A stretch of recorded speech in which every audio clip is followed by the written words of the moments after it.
발표했는데 여야의정 패시가 아니잖아요. 그 모든 걸 그렇게 사극식으로 해석하지는 마시고요. 이런 국민의 건강과 생명을 지켜야 한다는 그런 가치, 대단히 절대적인 가치잖아요. 여러 가지 시도를 하는 건 가능한 얘기입니다. 여야의정 협의체가 해결의 창구인 것이고요.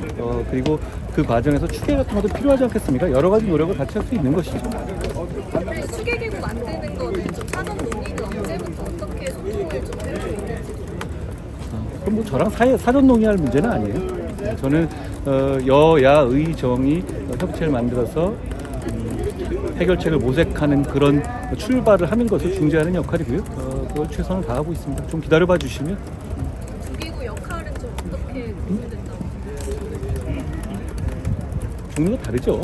종류가 전혀 다른 것이고요. 여야의정협의체는 이 의료 분야에 관한 아주 광범위한 논의를 의제 제한 없이 여야 의정이 모두 모여서 하는 기구잖아요. 그리고 정부가 추계를 하는 방식에 대해서 여러 가지 좀 더 객관적이고 공정하게 할 수 있는 기구를 만든다는 것 자체가 뭐 잘못된 건 전혀 아닙니다. 당 지도부에서 그 여야 의정 좀 출범이 쉽지 않다는 의견을 대통령실에 전달했다고 하는데요. 관련해서 저는 전달한 적이 없고요. 여야 의정 협의체가 출범할 수 있도록 최선을 다하겠다라는 말씀을 드립니다. 기다려봐 주시죠. 정부도 과거와는 다른 유연한 입장을 보일 것이라고 저는 생각합니다. 사실상 의혹에서 답이 27일 못 왔는데 진척상은 어떤 정도로 보고 있어요? 좀 기다려봐 주시면 제가 이 진행 상황 같은 것을 중계하거나 하면 오히려 방해가 될 수 있지 않겠습니까? 좀 기다려봐 주시면 차차 상황을 좀 보실 수 있지 않을까 싶은데요. 네, 오늘 그 대통령께서 김건희 여사 통일법 거부권 행사하실 걸로 보이는데 당에서 좀 어떻게 대응하실지. 의원들께서 잘 판단하실 거라고 생각합니다. 그 호남 동행, 수도권 동행으로 확장하신다는 얘기 하시는데 좀 추가적으로 확장하신 게 있으신가요? 우리 당은 전국 정당이고요. 그리고 아까 제가 말씀드렸다시피 16년 만에 호남 전 지역에도 국회의원 후보를 냈습니다. 그만큼 통합하고 화합하는 정당이 되기 위해서 여러 가지 방안을 모색하고 있다는 말씀을 드리죠.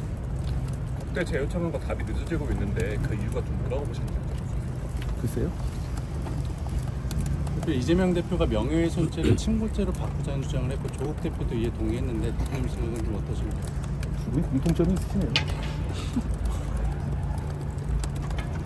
님 오늘 국회의장 예방하는 일정이 추가가 됐는데 가서 좀 어떤 말씀을 하실 예정이신지 궁금합니다. 의장님께서 여야 의정 협의체 등 의료 문제에 관련해서 저와 좀 논의하고 싶다고 먼저 제의를 주셨고요. 저도 그것과 그리고 최근에 있었던 여러 가지 상황들에 대해서 서로 허심탄회하게 얘기를 나눌 수 있지 않을까 생각합니다. 대표님 그 김건희 여사님 사과 놓고 당내에서 좀 분란이라든지 좀 다른 의견이 커지고 있는데 여기에 대해서는 어떤 입장이신가요? 저는 일관된 입장을 밝혀왔죠. 그렇게 말씀드립니다. 오늘 최고위 말씀에서 탄핵의 밤 행사 관련해서 말씀을 주셨는데요. 우원식 의장 만나서도 좀 관련해서 항의를 하실 계획이 있으신가요? 그런 건 제가 미리 말씀드리면 이상하지 않을까요?